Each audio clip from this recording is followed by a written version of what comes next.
दुख होता है एक माता पिता को, वो मैं समझ सकता हूँ। आजकल के बच्चे शायद जब हम बच्चे थे उस समय के बच्चे नहीं हैं। हमारे समय पे ये इतना ज़्यादा मोबाइल और टीवी मीडिया, इसका प्रभाव और प्रकोप बच्चों पे और सोसाइटी पे इतना ज़्यादा शायद नहीं था। हम फिर भी शाम को परिवार के तौर पे एक साथ बैठते थे, खाना पीना खाएंगे। मेरे से बेहतर फ़ोन चाहिए, क्योंकि उनकी जो ज़रूरत है फ़ोन की वो अलग है, हमारी शायद फ़ोन की इतनी ज़रूरत नहीं है। हमारी बात नहीं मानते हैं, उनकी दुनिया ही अलग है। ये वर्चुअल वर्ल्ड कहते हैं, यानी बनावटी दुनिया है, जिससे आप बातचीत कर रहे हैं, जिसका आप मैसेज पढ़ रहे हैं, जिसका आप वीडियो देख रहे हैं, ना आप उसको व्यक्तिगत रूप से जानते हैं, क्या उसका इसके पीछे राज है वो शेयर करने का आपसे। जो वो शेयर भी कर रहा है उसको ये नहीं है सोशल मीडिया के जो साइट्स हैं या फेसबुक का हिस्सा बने, व्हाट्सएप में उनसे बातचीत करें, क्योंकि यही उनकी दुनिया है आज। आप इस दुनिया के अंदर घुसेंगे तभी उनको आपको पता लगेगा कि क्या क्या चीज़ें उनके दिमाग पर प्रभाव डाल रही हैं, और ये ज़रूरी है अगर हम नहीं चाहते कि हमारे बच्चे भटकें। मैं सिर्फ दो मोटे मोटे आपसे ये राय चाहिए हमारे को, जिससे कि हमारे पास एक डिसिप्लिन किस्म की अनुशासनीय फौज होती है, और ये रहने का तरीका अलग है, कुछ रिसोर्सेज हमारे पास होते हैं। हम ऐसा क्या कर सकते हैं जिससे कि आपका दर्द कम हो, और एक सामूहिक रूप से हम ऐसा क्या कर सकते हैं जिससे कि आने वाले समय में किसी भी कश्मीरी माँ बाप को इस दर्द के बीच में से निकलने की ज़रूरत ना पड़े। यानी कि और आने वाले में भी हम आपस में एक दूसरे से अनबन रहती है। हम शायद आपकी बात ना माने, आप अपने भाई की बात ना माने या पड़ोसी की बात ना माने, लेकिन अपनी बात मनवाने के लिए या झगड़ा को सही करने के लिए हथियार उठा के क्या बस यही है।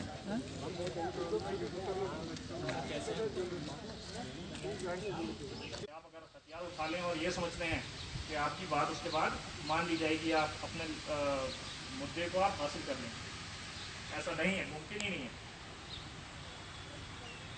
आप इतिहास पूरा जितना भी है उसमें पढ़ लीजिए, एक मेरे को बता दीजिए जहाँ पे कि किसी ने हथियार उठा के मतलब अपना जो मुद्दा है वो हासिल कर लिया।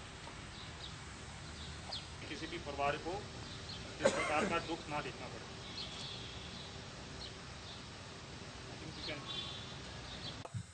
अपना हथियार डालिए और आइए। आप भटक गए हैं, हम यकीन करेंगे कि आपको नुकसान ना हो।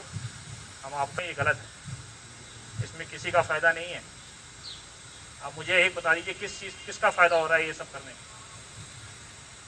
30 साल हो गए, अगर हम 30 साल में भी अभी तक नहीं संभल पाए हैं और समझ पाए हैं, तो हम कितना और दुख उठाएंगे।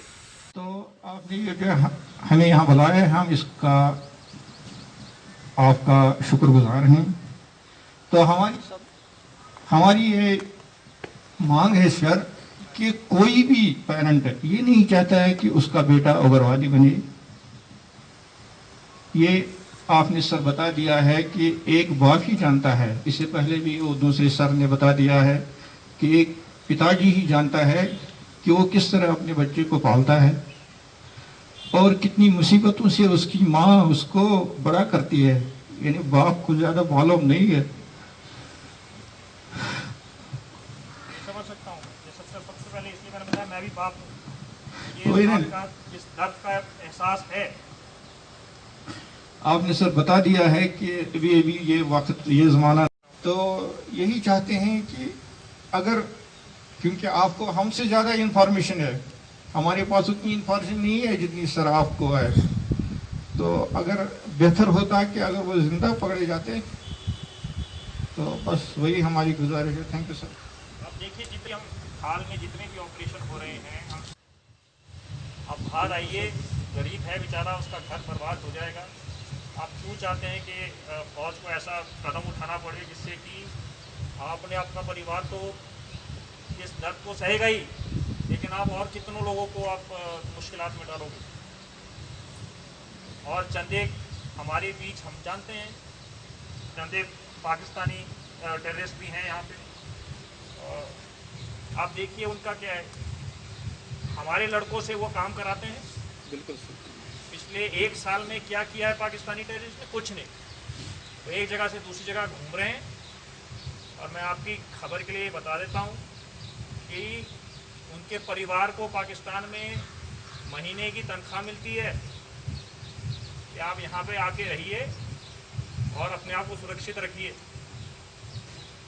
उनको कुछ और बताया जाता है वहाँ पे। जब वो यहाँ पे आके देखते हैं माहौल, उनको कुछ और ही नज़र आता है। इसीलिए वो आप नहीं देखते उनको कुछ करते हुए। वो अपना टाइम यहाँ पे पूरा करना चाहते हैं। उनको टाइम समय दिया जाता है कि आप 2 साल कम से कम वहाँ पे रहिए और वापस आ जाइए, फिर आपकी ज़िंदगी यहाँ पे हम संवार देंगे। वहाँ से तो उनको बोल के भेजते हैं यहाँ पे कि यहाँ पे बहुत अत्याचार हो रहा है, जुर्म हो रहा है आवाम के ऊपर, आप जाइए, आप सिक्योरिटी फोर्सेस के खिलाफ हथियार उठाइए और हमारे भाइयों बहनों को मतलब उनकी मदद कीजिए। बट वो जहाँ पे आके हालात देखते हैं तो यहाँ पे कुछ है नहीं। तो वो बोलते हैं कि यहाँ उससे हम गुजारिश कर रहे थे कि भाई तू छोड़ दे, आ जा भाई, लेकिन फिर भी वो भाग के आया ऐसे करके। और कोई मतलब और कोई वो ही नहीं रहता हमारे पास, जरिया नहीं रहता उसके ऊपर फायर करने।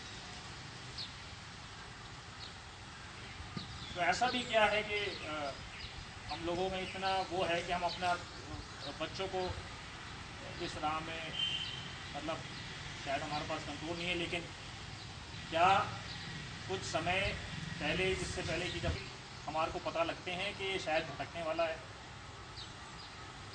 कुछ ऐसे इशारे, ऐसा कुछ उसकी हरकत से पता लगता है कि ये भटकने वाला है, और अगर ऐसे कोई संकेत हैं तो क्या हम ऐसे कुछ कदम उठा सकते हैं जिससे कि आप या हमारे को बताइए या जिसको भी बताइए जिसमें आपको भरोसा है कि उससे कोई कांटेक्ट करे और यकीन करे। इससे मैं शुक्रगुजार हूँ कि आपने यहाँ हमको बुलाया, हमें मौका है, हमें हौसला मिल गया कि हम आपके साथ हैं, आप हमारे साथ हैं। काजीगुंड में मेरा स्टूडियो था, रॉयल स्टूडियो काजीगुंड में था सर। मैंने वो दुकान भी छोड़ दिया है। 1 साल से मैं यहाँ से बाकी जम्मू में और महाराष्ट्र में, मुंबई में 1.5 महीना रहा, फिर दिल्ली में भी अगेन, मगर उसका समझो उसका किस्मत ही नहीं, उसका थोड़ा यहाँ ख़राब है। वो मैंने रिपोर्ट मेरे पास है, वो सब कुछ है। पर क्या पर 1 साल से हम घर नहीं आए हैं। आपका तो लड़का भी काफ़ी पढ़ा लिखा है सर, पढ़ा लिखा है, 10 लाख का दुकान दिया है सर। मैं उतना खराब था कहने की बात नहीं है। मैंने सब इंडिया घूमा है, मैंने इंडिया में मजदूरी किया है 40 साल, अपना परिवार बचाए हैं, अपने मकान बनाए हैं। हिंदुस्तान एक जगह में हम 10 साल रहे मिल में, 10 साल पटियाला रखड़ा, मैंने उधर से पैसे कमा कर लाए, मगर ये धंधा गलत नहीं किया है सर। ये जो मेरा बेटा, हम अपने बेटे की बात करेंगे, 10 लाख मैंने पैसे लाए हैं, 1.5 लाख उसका था बैंक का, हमको पता ही नहीं। मैं उतना चालाक है इस इलाके में कहने की बात नहीं है सर, कोई पता नहीं चला है। जिस दिन बड़ा दिन ईद होती है उसी दिन 12 बजे घर से खाना खाकर निकला, फिर देखा नहीं है 9 महीने में अपनी माँ बाप की कसम।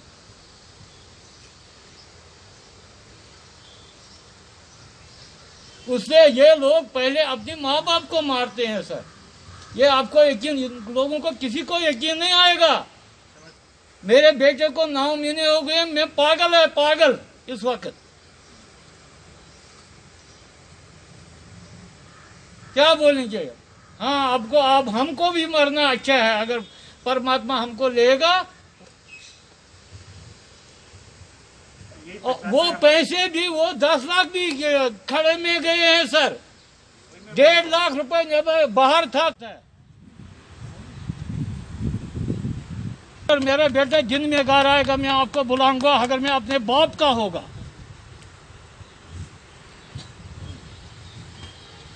आप जैसे लोग बहुत कम हैं, लेकिन हमारे को होना है ऐसा।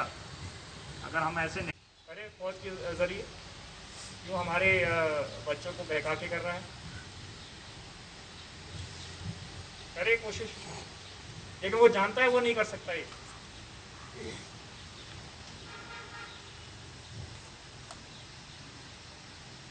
उसको पता है ये नहीं हो सकता, इसीलिए वो आपको गुमराह कर। कंप्यूटर किया था उसने, जब वो ज्वाइन किया, जब उसने आउटफिट ज्वाइन की, फिर पहली बार जब वो घर आया, मेरे मुझसे मिलने आया, घर में मिलने आया, फिर मैंने उसको बोला तो ये हथियार छोड़ दे, घर आएगा, वापस आएगा। तो उसके एक वर्ड हैं, वो मेरे आज भी जहन में, बोल रहा भाई आप मेरे से बड़े हो, लेकिन शायद आपका ध्यान इस इशू की तरफ आज तक नहीं गया है।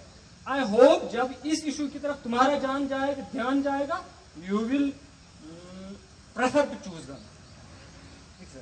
फिर उसके जाने के बाद मैं जरा ध्यान दिया, सोचा कि चलिए ये कौन सी बात है जो मुझे समझ नहीं आई, इसको समझ आया।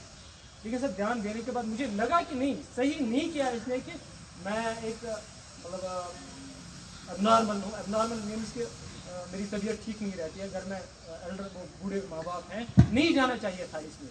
हाँ, कोई इशू और ढूंढना चाहिए था, अगर कोई और ऑप्शन ढूंढना चाहिए था इसने कि अगर इस इशू का कोई हल निकले, लेकिन जान नहीं देनी चाहिए। लेकिन मुझे लगा कि इसकी इंटेंसिटी, इस मामले की इसके जहन में इतनी इंटेंसिटी हो गई है कि ये मजबूर हो गया।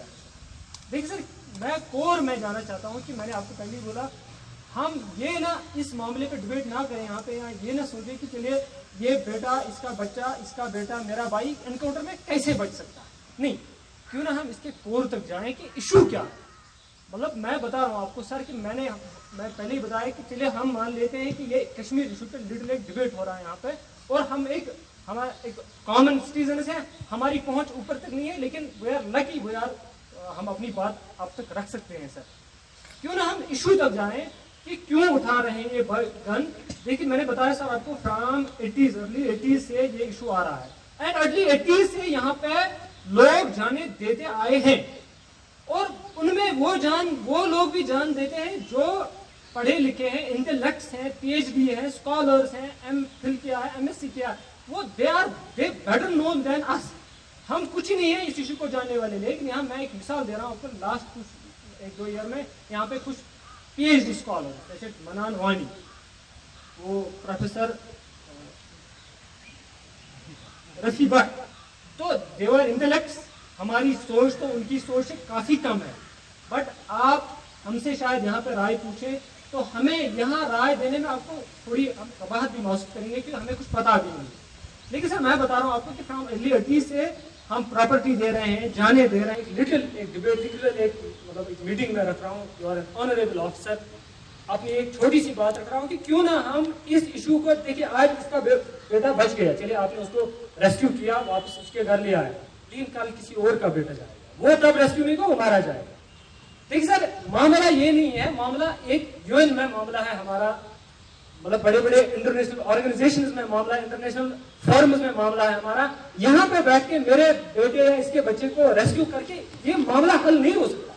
लेकिन सर मैं बता रहा हूँ आपको, आप अपना ये एरिया है, जुरिस्डिक्शन है आपका 9RR का, यू जस्ट वांट कि हमारे इस एरिया में थोड़ी सी शांति बने रहे, कोई मिलिटेंट एक्टिव ना हो, कोई लड़का किल ना हो, इससे आपकी एक मतलब एक वैल्यू, वो एक अपग्रेड हो जाएगा। लेकिन मसला वही का वही रहेगा। Being a human sir, please एक officer, you are an great officer, honourable officer, आपकी बात शायद आगे जा सकती है कि आप अगर ये सोचे कि मेरे जुरिस्डिक्शन में ही ये मामला शांति ना रहे, कि मैं चाहूं कि पूरे कश्मीर में, पूरे JNK में मामला शांत रहे, तो वो शायद इंडिया के लिए अच्छा है, हमारे लिए अच्छा है। सबसे पहले तो हम सिटीजन के लिए अच्छा है, क्योंकि हम पिस रहे हैं पिछले 30 साल से।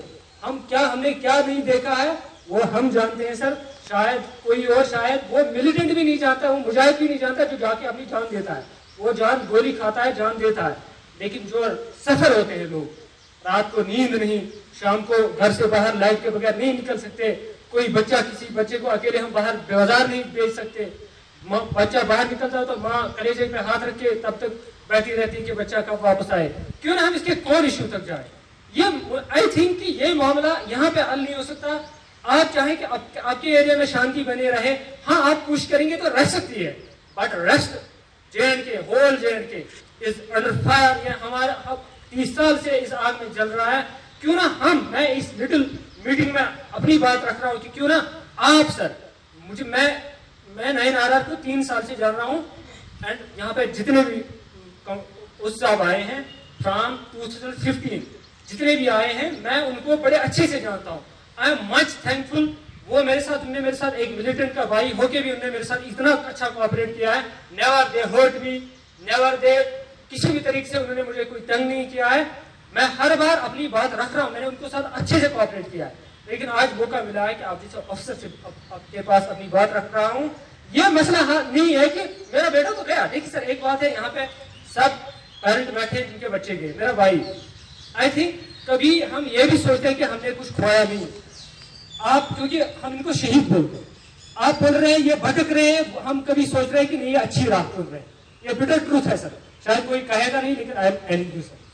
देखिए सर, हम सोच रहे हैं कभी कि नहीं हम इसमें अच्छी राह चुनी, क्योंकि जब हम कभी कोई भी मामला देखते हैं, यहाँ पे कोई कल का मामला, मैं श्रीनगर के सोपोर की एक एग्जाम्पल दे रहा हूँ। 3 साल का बच्चा अपने दादा की छाती पर बैठ के रो रहा है, एंड मुझे नहीं लग रहा है कि दुनिया में कोई भी शख्स जिसके सीने में पत्थर जैसा दिल भी हो, उसका भी दिल ना पिघला हो, और वो भी तब ये ना सोचे कि काश यहाँ से इंडिया की फौज निकले, यहाँ से पाकिस्तान के मिलिटेंट निकले, यहाँ ये बच्चे हथियार छोड़ दे। हम चाहते हैं कि यहाँ पे अमन आए। ये कोई भी बच्चा नहीं, कोई भी फर्क नहीं होगा सर। हर कोई तब सोच रहा है जब भी यहाँ कोई मसला बड़ा होता है, हम यही सोच रहे हैं कि काश हम आजाद हो जाते, कोई हम पे ऑक्यूपाई ना हम रहते, ना पाकिस्तान, ना इंडिया, ना यहाँ के लोकल जो रेबल्स हैं, कोई नहीं। हम एक आजाद में सांस ले। जब हम बाहर जाते हैं इंडिया की किसी भी स्टेट में, वहां रहते हैं, कोई कार चेक नहीं, कहीं डंडा नहीं, गाड़ी से नहीं उतारता है कोई, कहीं एनकाउंटर नहीं कोई, तब दिल थोड़ा शायद होता है कि काश हम कश्मीर से आके चंडीगढ़ में रहें, दिल्ली में रहें, कहीं और रहें। तो ये हर किसी की एक इच्छा है। This not an thought out, ये थॉट नहीं है कि हम आप सर हमें पूछ ले कि आपके बच्चे हम उनको रेस्क्यू कैसे करें। मैं सोच रहा हूँ कि इस लिटिल मीटिंग में अपनी व्यूज रख रहा हूँ कि क्यों ना हम यहाँ से स्टार्ट करें, क्यों ना आप प्लीज से यहाँ से स्टार्ट करें। हम इसको इशू देखें कि ये लड़के ज्वाइन क्यों करते हैं।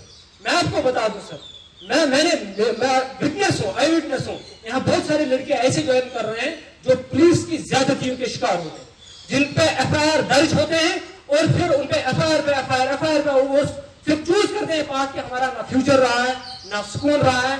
अब जब 10 साल जेल में काटेंगे, क्यों ना अच्छा है कि हम एक बार गोली खा के मर जाएं, वही हमारे लिए अच्छा है। क्यों ना हम देखें कि यहाँ पे एक आम नागरिक के लिए रहने के लिए कोई सुविधा नहीं है, करप्शन इतना हो रहा है, छोटी से काम के लिए हमें 1-1 लाख देना पड़ता है। उन सब चीजों को मिला के जब ठीक है, उनको ऑप्शन था। ठीक है, मैं आपको सही जो बता रहा हूँ, जो करेक्ट थिंग। मैं तो इस लिहाज से आपसे पूछ रहा था, मैं सोच रहा था आप लोगों को पता है, मोटा मोटा सब लोगों को, आप कश्मीर हो, आपको तो पक्का पता होना चाहिए अपने इतिहास के बारे में। तो 560 जागीरें थी जिनको ऑप्शन था कि आप या तो पाकिस्तान में जाओ या आप इंडिया में रहो। हेलो, या तो आप पाकिस्तान में जाइए या आप इंडिया में जाइए, ऑप्शन आपके ऊपर। ठीक है, सब जगह सुलझ गया, जिसको जहां जाना था, जिस भी लिहाज से जाना था, उन्होंने अपनी ऑप्शन एक्सरसाइज की। कश्मीर के जो राजा थे, उन्होंने एक stand still agreement, stand still agreement का मतलब जो जैसे है वैसे ही बरकरार रहे, जब तक ये मामला हम सुलझा ना लें सियासी मामलों में। उन्होंने एग्रीमेंट रखा इंडिया और पाकिस्तान की गवर्नमेंट के साथ। पाकिस्तान की गवर्नमेंट ने एकदम साइन कर दिया कि ठीक है, हम मानते हैं कि भैया हम जैसे आप कश्मीर अलग है तो अलग रहेगा, हमारे साथ में मिलेगा। इंडिया ने साइन नहीं किया उसे, क्योंकि जिस एक्ट के अंदर हिंदुस्तान और पाकिस्तान को आज़ादी एक ब्रिटिश एक्ट के अंदर मिली है, जो कि ब्रिटिश पार्लियामेंट में जाहिर किया गया जून में, एक्ट ऑफ फ्रीडम कहते हैं, इंडिपेंडेंस कहते हैं। उसमें ये कहीं पे ये नहीं लिखा था कि किसी को इंडिपेंडेंट होने की भी ऑप्शन है। वो उसके खिलाफ जो जिस एक्ट के अंदर आपको इंडिपेंडेंस मिली थी उसमें उसकी कोई ऑप्शन ही नहीं था कि आप इंडिपेंडेंट हो। तो हमने साइन नहीं किया और पाकिस्तान ये समझता रहा कि अभी इंडिया पता नहीं क्यों नहीं साइन कर रहा है, इनका कुछ विचार अलग है। और इससे पहले कि इसका मामला सुलझे उन्होंने अक्टूबर में अपने रेडर भेज दिए अंदर। रेडर आए, बारामूला बडगाम तक पहुंचे। इसमें तो किसी को वो नहीं है, किसी की याददाश्त कम तो नहीं है इसमें। और इतना ज़्यादा लूट मचाया उन्होंने, उस लूट के नशे में उन्होंने पॉज किया। ये किस्मत है इस जमीन की कि वो रुक गए। जो राजा की फौज थी वो इस काबिल नहीं थी कि वो उनको रोक सके। राजा ने हमारे प्रधानमंत्री जवाहरलाल नेहरू के गुजारिश की कि प्लीज अपनी फौज भेजो, हमारे को बचाओ, नहीं तो ये श्रीनगर तक पहुंच जाएंगे। अब इंडिया एक इंडिपेंडेंट कंट्री था, कश्मीर का कोई स्टेटस नहीं था, क्या इंडिपेंडेंट है, पाकिस्तान के साथ है, इंडिया के साथ है। तो एक इंडिपेंडेंट नेशन अपनी फौज किसी दूसरे इलाके में नहीं भेज सकता। अगर ऐसे भेजता है तो उसको इन्वेजन कहते हैं, कि वहां आप घुसपैठ कर रहे हैं, आप उसमें कब्जा करने की कोशिश कर रहे हैं। तो पहले तो जवाहरलाल नेहरू ने बोला कि हाँ ठीक है हम भेजते हैं, बट माउंट बैटन जो है अंग्रेज जो वाइसरॉय था, उसने बोला कि आप नहीं कर सकते, this will be an act of aggression. आप अपनी फौज किस लिहाज से भेज रहे हैं? आपके कश्मीर के साथ कुछ है, कुछ डॉक्यूमेंट है, कुछ ट्रीटी है, कुछ संबंध है? बोला नहीं। बोला कि उनसे बोलो ये इंस्ट्रूमेंट ऑफ एक्सेशन साइन करेंगे। अब आप लोगों का नुमाइंदा आपकी आवाज रखने के लिए कौन था? आपका राजा ही था, उसी से बात कर सकते हैं। एक व्यक्तिगत रूप से आप कश्मीरी से जाके थोड़ी बात कर सकते हैं। तो आपके राजा ने इंस्ट्रूमेंट ऑफ एक्सेशन साइन किया कि हाँ ठीक है हम इंडिया का हिस्सा बनेंगे, आप कृपया हमारे को लिए फौज भेजो और हमारे को बचाओ इनसे। और वो दावा है जिसके लिहाज से आज हम यहाँ पे हैं। हम कानूनी तौर पे और सियासी तौर से एकदम करेक्ट हैं। और मुझे आश्चर्य है कि आप लोगों को ये नहीं पता।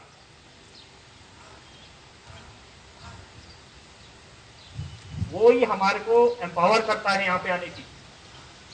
उसके बाद हम यहाँ पे आए और फिर हमने उनको खदेड़ना शुरू किया। और आपके जानकारी के लिए जो यूएन रेजोल्यूशन था उसके 3 मुद्दे थे। एक कि सीज फायर हो, कोई एक दूसरे के ऊपर वो ना करे। दूसरा, पाकिस्तान अपनी फौज पूरी जम्मू कश्मीर से निकालेगा, इंडिया नहीं निकालेगा। ये यूएन रेजोल्यूशन का हिस्सा है जिसकी आप दुहाई दे रहे हैं। उसमें यह लिखा था कि पाकिस्तान अपनी पूरी फौज निकालेगा, जो इस बात को दर्शाता है कि पाकिस्तान ने घुसपैठ की है, इंडिया ने नहीं घुसपैठ की। पाकिस्तान अपनी पूरी फौज निकालेगा और जब ये 2 केस हो जाएंगे पूरे, उसके बाद प्लेबिसाइट होगा। मतलब सबसे पूछा जाएगा कि भैया अब आप क्या चाहते हैं। ये जो तीसरा चीज है जिसके ऊपर पाकिस्तान आज भी बोलता रहता है कि भाई प्लेबिसाइट नहीं हुआ, प्लेबिसाइट नहीं हुआ, किसी ने पूछा नहीं, हम प्लेबिसाइट चाहते हैं। वो तभी मुमकिन था जब पाकिस्तान अपनी पूरी फौज जम्मू कश्मीर से निकाले, जो कि आज की डेट में नहीं हुआ। तो पाकिस्तान ऑक्यूपाइड कश्मीर हासिल किया हुआ है। इंडिया को फौज नहीं निकालनी थी पीछे। और 80 से पहले क्यों नहीं हुआ? ये क्यों नहीं बोलते आप?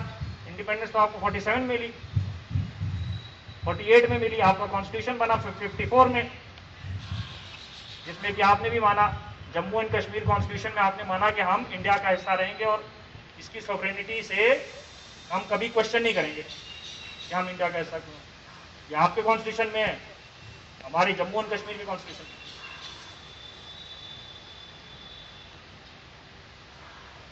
इससे पहले क्यों नहीं हुआ? 54 और 80 90 तक क्यों नहीं किया इन्होंने? वहां पे तो कोई आतंकवाद नहीं था उस समय, क्यों नहीं था? क्यों? क्योंकि वो 71 की जो है लड़ाई अपने जहन से बाहर नहीं निकालता। और अगर आप इतिहास पढ़ें तो 80 से 88 तक ईरान इराक की लड़ाई चली। इससे पहले अफगानिस्तान, उसी दौरान रशिया अफगानिस्तान की लड़ाई चली। जब वो इसके बीच में से निकला तो उन्होंने बोला कि अब इसका हम इस्तेमाल कश्मीर में कर सकते हैं।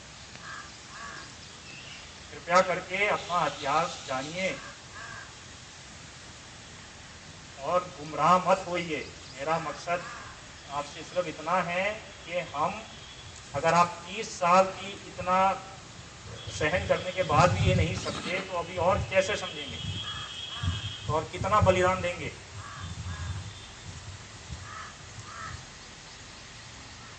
और नुकसान किसका हो रहा है?